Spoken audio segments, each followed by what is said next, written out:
नमस्कार, मैं पंकज, हिंदी अध्यापिका सरकारी model senior secondary school Ladowali road Jalandhar से और सभी विद्यार्थियों का आज मेरी हिंदी कक्षा में स्वागत है। आज की हिंदी कक्षा में बच्चों हम एक ऐसा विषय चुनने वाले हैं जिसका आप सभी की भाषा ज्ञान से बहुत गहरा संबंध है। तो मेरा आज का विषय है नए शब्दों का निर्माण।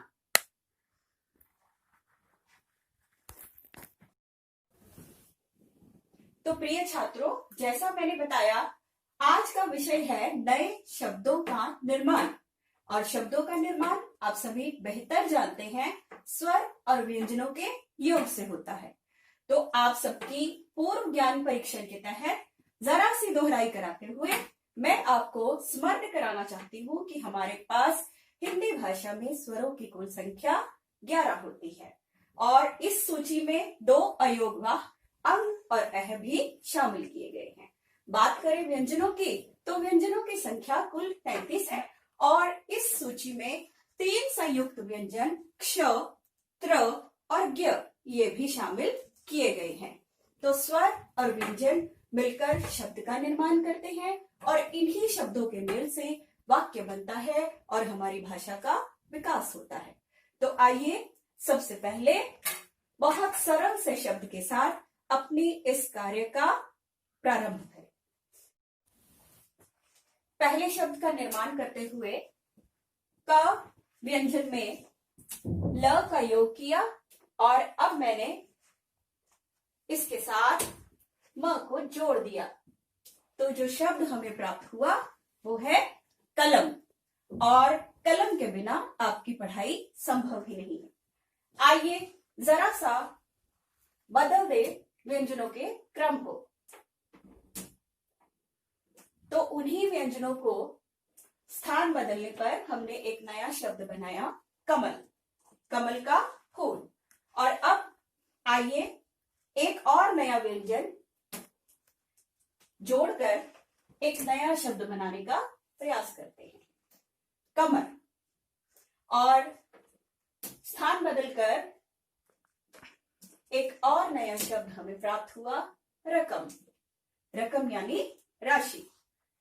तो थोड़ा सा शब्द को विस्तार देते हुए आइए एक और नए शब्द की तरफ बढ़ते हैं। क में स व्यंजन का योग, र व्यंजन का योग और अब त व्यंजन ने इस शब्द को पूर्णता दी और बन गया शब्द कसरत। और इस तरह मुझे लगता है कि आपको अस्वर के योग से बनने वाले शब्दों का निर्माण अच्छे से समझ में आ गया होगा। आइए बढ़ते हैं मात्राओं की ओर। तो मात्राओं की, चिन्हों की ये तालिका मैंने खास आपके लिए यहां पर संयोजित की है। और जैसा आप देख रहे हैं, ये सभी मात्रा चिन्ह युग्म में यानी जोड़े में आपके सामने रखे गए हैं। तो पहला स्वर छोटा अ जिसे आप कहते हैं। अब यहां पर ये बात बतानी आवश्यक है कि इसे छोटा या बड़ा कहने की बजाय आप सामान्य भाषा में ये बात याद रखिए कि कोई भी मात्रा या स्वर छोटा या बड़ा नहीं होता। उसे हम समझने के लिए ऐसा सीख लेते हैं। वस्तुतः स्वर के उच्चारण के समय जितना बल लगता है, जितना समय लगता है और जितनी ध्वनि हम ग्रहण करते हैं, वही किसी भी स्वर के छोटे या बड़े होने का आधार होता है। तो हम उदाहरणों के द्वारा इस बात को और स्पष्टता से समझने का प्रयास करेंगे और साथ साथ में नए शब्दों का निर्माण भी सीखेंगे।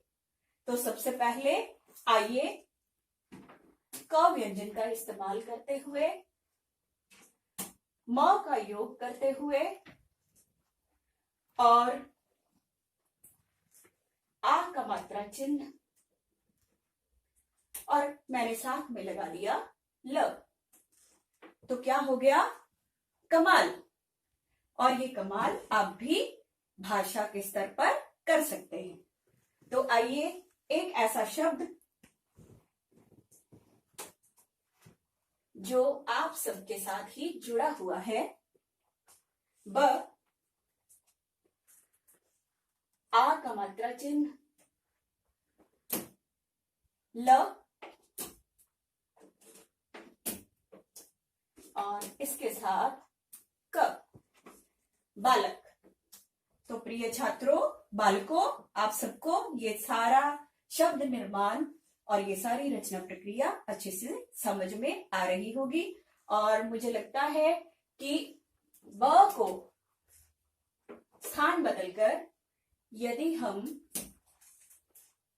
च को लगा दें तो नया शब्द प्राप्त हुआ, चालक। तो चालक यानी ड्राइवर।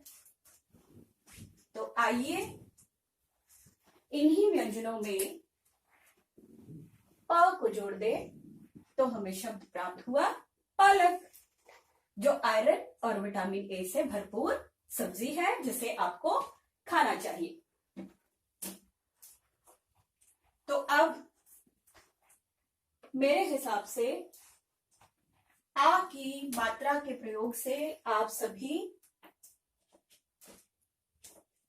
अच्छे से परिचित हो गए हैं। तो अब आ की मात्रा प्रयोग के उपरांत बढ़ते हैं ई की मात्रा प्रयोग की तरफ।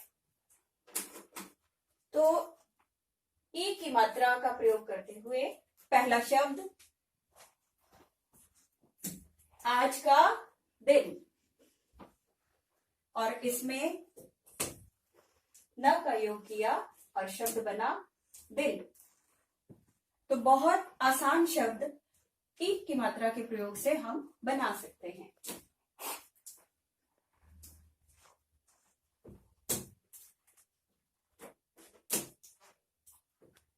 मिल,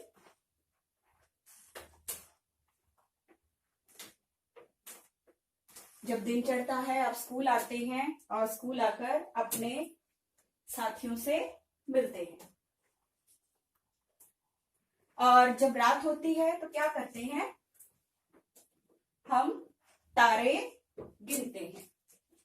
गिन।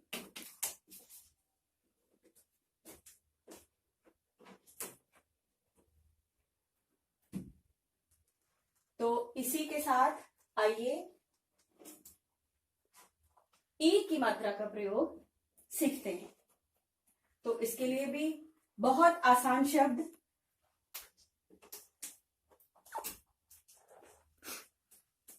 खीर, जो खाने में बेहद पौष्टिक और बहुत स्वाद भी होती है।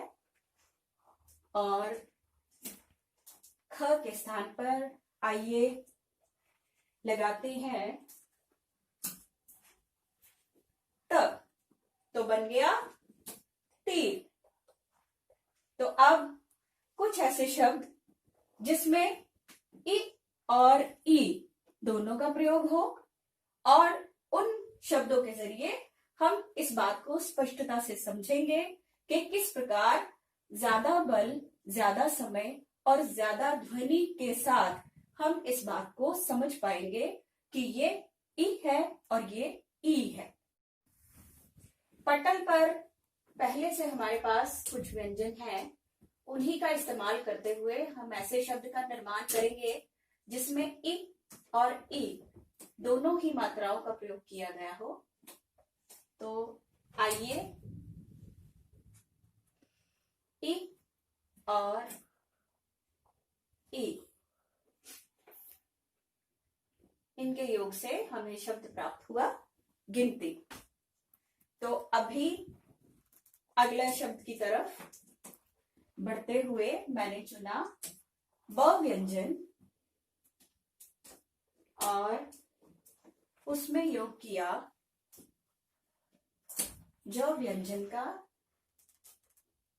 और उसके साथ मैंने लगा दिया ल। तो आपको शब्द प्राप्त हुआ बिजली। और बिजली के बिना आजकल जीवन संभव ही नहीं है, और हमें बिजली का इस्तेमाल सावधानी से करना चाहिए।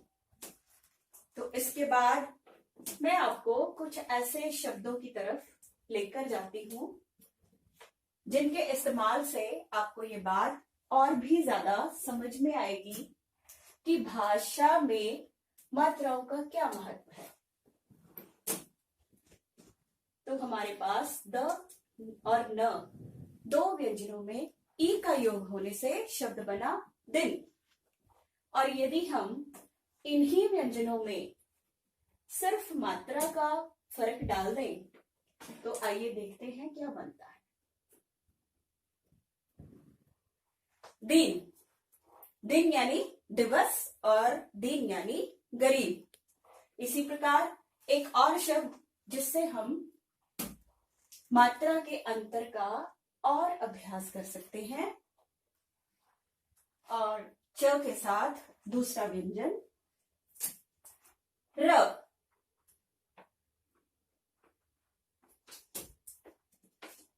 और इसमें मैंने योग किया एक की मात्रा और शब्द प्राप्त हुआ चिर। चिर, चिर अर्थात समय, काफी देर से। तो इन्हीं व्यंजनों में आइए मात्रा को बदल कर देखते हैं। च और र, इन दोनों व्यंजनों के मध्य में ई की मात्रा लगाने से हमें प्राप्त हुआ शब्द चीर, और चीर का अर्थ है वस्त्र। तो बच्चों, आप सभी को ई और ई इन दोनों मात्राओं के प्रयोग के बारे में काफी सारी जानकारी हासिल हो गई होगी। आइए अब उप की मात्रा के प्रयोग के बारे में थोड़ा सा अभ्यास करते हैं। पहला व्यंजन म, और इसमें योग किया ख व्यंजन का, और स्वर है उ, तो शब्द बना मुख। तो आइए एक और आसान सा शब्द जिसकी इच्छा हम सभी करते हैं, सुख।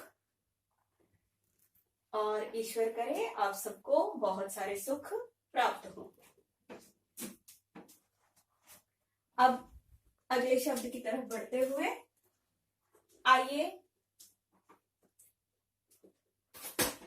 अगली मात्रा का प्रयोग सीखते हैं, ओ। और इसके साथ जोड़ दिया ल,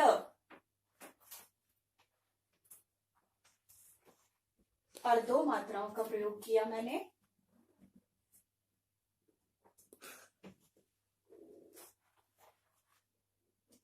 झूला। और झूला आप सभी को बहुत पसंद होता है, और झूला लेने के बाद आप सभी बहुत खुश होते हैं। और सुबह का भूला शाम को वापस आ जाए तो उसे भूला नहीं कहते। तो अब कुछ ऐसे शब्द जिसमें हम उ और उ दोनों का प्रयोग करेंगे समानांतर रूप से, और इनके अंतर को समझने का प्रयास करेंगे। तो पहला शब्द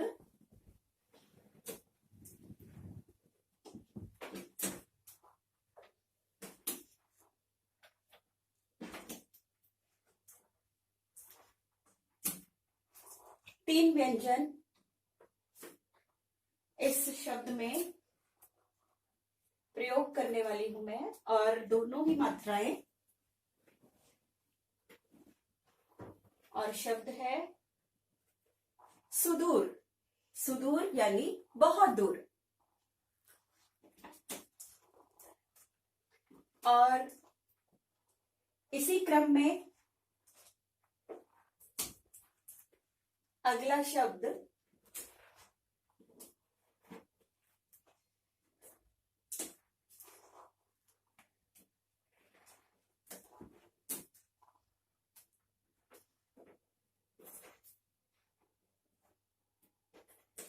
नुपुर। और नुपुर का अर्थ है घुंघरू, पैरों में पहनने वाला आभूषण। तो मुझे लगता है कि इतने शब्दों के निर्माण से अभी तक आप उ और उ दोनों मात्राओं का अंतर समझ गए होंगे और इन शब्दों के बाद आइए आगे बढ़ते हैं नई मात्रा की ओर।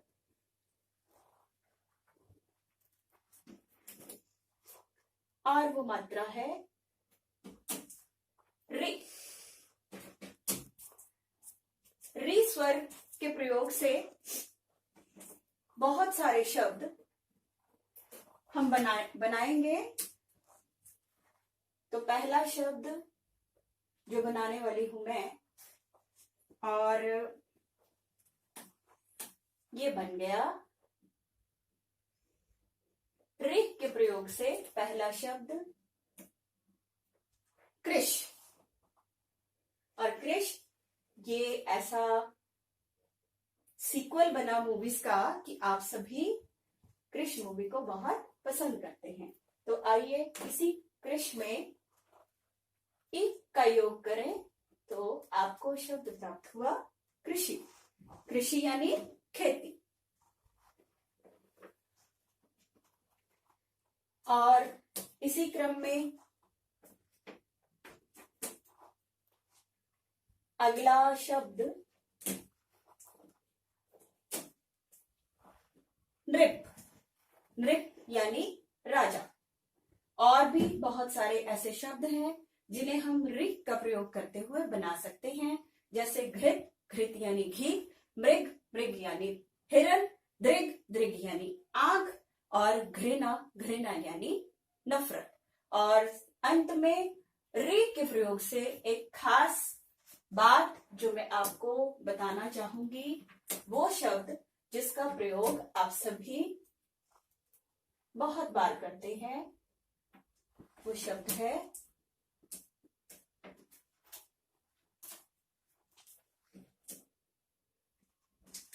कृपा।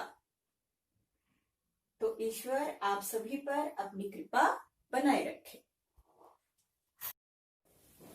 शब्द निर्माण के अगले चरण में हम सीखेंगे ओ की मात्रा का प्रयोग। तो आइए पहला शब्द भारत के राष्ट्रीय पक्षी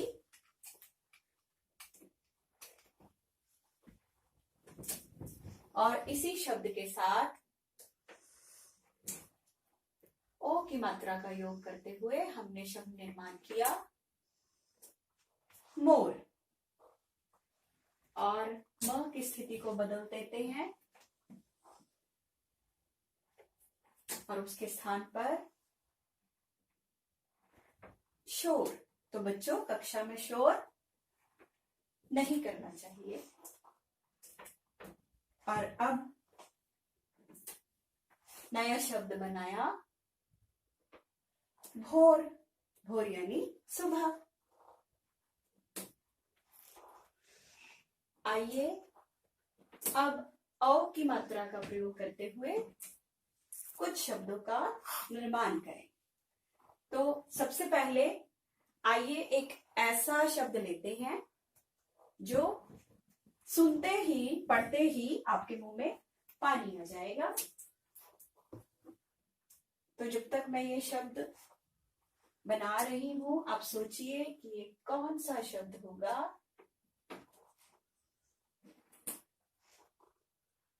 और मुझे लगता है कि आप अब तक समझ ही गए होंगे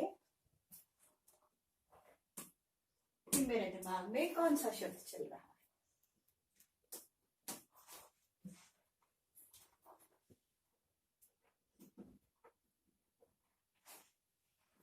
और शब्द बना पकौड़ा। और बारिश के मौसम में पकौड़ा खाना किसे पसंद नहीं।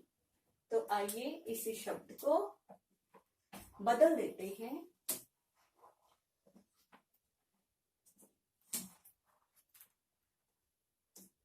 ह और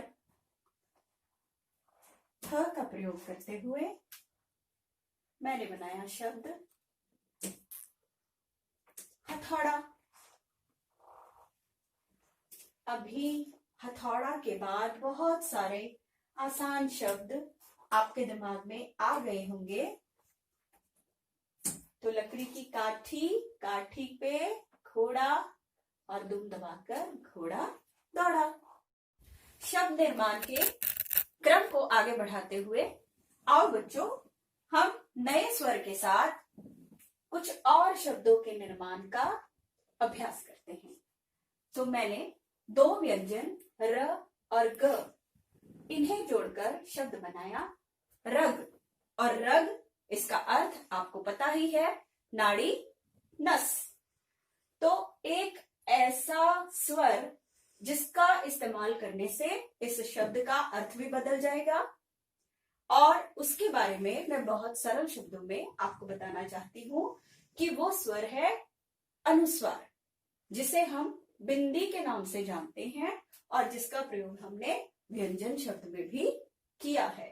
तो आप देखिए, र के ऊपर अनुस्वार लगाने से शब्द बना रंग, और रंग का अर्थ आपको पता ही है, कलर।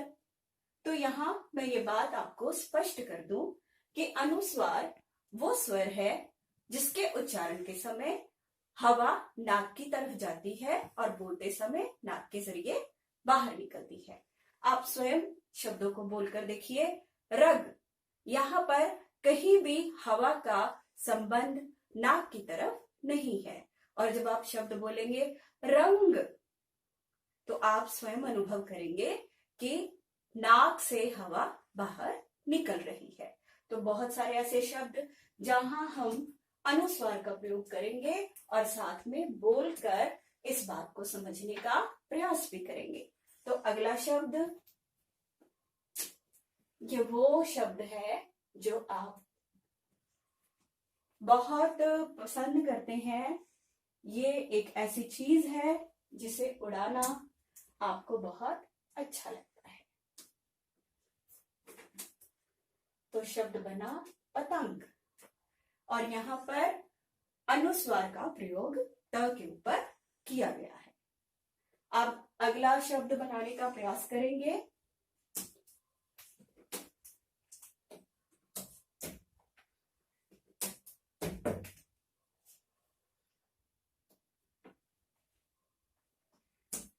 आप मन में साथ साथ में सोचिए कि मैंने कौन सा शब्द बनाया, और ये बन गया कंचन। और अब मैं बनाने वाली हूं अपना नाम, और उसके लिए मैंने चुना प व्यंजन,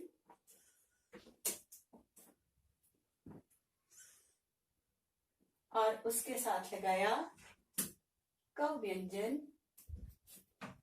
और फिर लगा दिया ज व्यंजन। तो बन गया मेरा नाम, और आपके लिए नया शब्द पंकज। और प के ऊपर ध्यान से देखिए, ये बिंदी जिसे आप अनुस्वार के नाम से जानते हैं, और अंग का मात्रा चिन्ह है। तो मुझे लगता है कि आपको अब तक ये बात समझ में आ गई होगी कि अनुस्वार यानी बिंदी, इसके प्रयोग से हम विभिन्न शब्दों का निर्माण किस प्रकार कर सकते हैं। अब हम बढ़ते हैं अगली मात्रा की ओर, और अगली मात्रा के प्रयोग से कुछ ऐसे शब्द हैं जो हम बना सकते हैं। और सबसे पहले मैं उस स्वर के बारे में बता दूं जिसे आप अह के नाम से जानते हैं, और ये अयोगवाह है।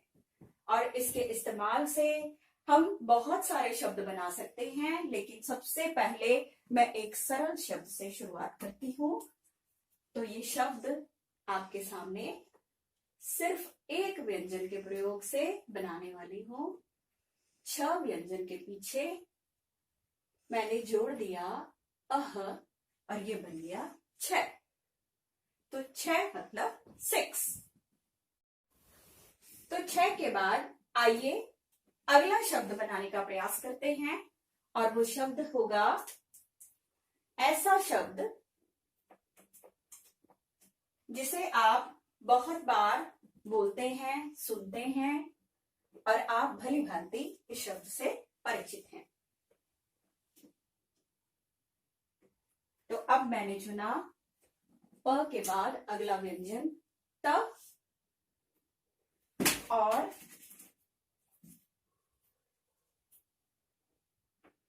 शब्द बना प्रातः। और प्रातः काल की सैर आपके पाठ्य पुस्तक में, आपके पाठ्यक्रम में लेख भी होता है और प्रातः काल की सैर करना बेहद जरूरी होता है। तो बहुत सारे अन्य शब्द जो हम इन विसर्ग चिन्हों के इस्तेमाल से बना सकते हैं वो है दुख। अभी भाषा के सरलीकरण की वजह से दुख में ये विसर्ग चिन्ह का आलोप कर दिया गया है। हम ज्यादा इसका प्रयोग नहीं करते, लेकिन मूलतः उस शब्द में विसर्ग का योग माना जाता है। मात्राओं के अभ्यास के बाद आइए चलते हैं शब्द निर्माण के एक नए चरण की तरफ, जो सीधा आपकी पाठ्य पुस्तक से जुड़ा हुआ है। तो मैंने एक बहुत ही सरल शब्द आपके लिए सोचा है जो आपको इस स्थिति तक लेकर जाएगा। तो देखिए, मैंने पहला व्यंजन क, दूसरा र, आ की मात्रा, तीसरा व्यंजन म, फिर से आ का प्रयोग और अब लगाया त। तो ये शब्द निर्माण की करामात आप खुद घर बैठे कर सकते हैं और आप जरा सा ध्यान देकर इसी एक शब्द से बहुत सारे शब्द निकाल सकते हैं। तो जल्दी से आइए इसका प्रयास करें। शब्द बना कार और दूसरा शब्द मात। और आइए अब अगला शब्द बनाने का प्रयास करें। उन्हीं व्यंजनों की स्थिति को बदलकर मैंने शब्द बनाया तीसरा मार। और आइए मार के बाद मात में आ को जोड़कर मैंने शब्द बना दिया माता। और एक नया शब्द आपके सामने, भगवान राम। तो ईश्वर का नाम लेते हुए आइए शब्द निर्माण के इस क्रम को अपने पाठ्य पुस्तक से जोड़ देते हैं। शब्द निर्माण की प्रक्रिया को और अधिक रुचिकर बनाने के लिए मैंने आपकी पाठ्य पुस्तक में से एक गतिविधि से संबंधित चार्ट तैयार किया है। तो प्यारे बच्चों, जैसा आपको नजर आ रहा है, मैंने इस चार्ट में एक केंद्रीय शब्द का चुनाव किया है और ये गतिविधि आपकी पाठ्य पुस्तक के पाठ सड़क सुरक्षा जीवन रक्षा में से ली गई है। तो ये एक प्रमुख शब्द आपके सामने खतरनाक। अब यहाँ पर विभिन्न व्यंजनों का इस्तेमाल करते हुए हम नए शब्दों का निर्माण करने का प्रयास करेंगे। तो आप ध्यान से इस चार्ट को देखिए और साथ में अपनी पुस्तिका में इन शब्दों को नोट करते जाइए। सबसे पहले ख व्यंजन से शुरू होने वाले शब्द। तो पहला शब्द खाना, जो हम रोज खाते हैं। दूसरा खारा, यानी जिसमें नमक हो। खरा यानी शुद्ध। खाक यानी धूल। खतरा यानी खतरे का आभास होना, खनखना, एक खिलाना। और खत यानी चिट्ठी। तो ख व्यंजन से इन शब्दों का निर्माण करने के बाद आइए अगला व्यंजन त। तो त से पहला शब्द तार और उसी के पीछे आ को जोड़ दिया तारा। तक और ताक और इसी ताक में त व्यंजन जोड़ा ताकत। तारक, तान, तान से ताना और इसी में से तना। तो अब र व्यंजन से रख, राख, रथ, रात। न व्यंजन से नर, नारा, नाता, नाक, नरक, नख, नखरा और नकारना। अब अंतिम व्यंजन क, कान, कार, कतर, कतार।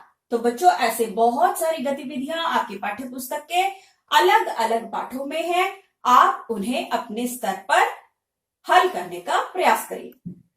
तो प्यारे बच्चों, शब्द निर्माण की इस प्रक्रिया से जुड़े रहिए और अध्ययनशील बने रहिए और विभिन्न रूपों में अलग अलग स्तर पर अलग अलग तरीके से शब्दों का निर्माण करते रहिए और खेल खेल में बहुत सारे नए शब्द बनाते रहिए। नमस्कार।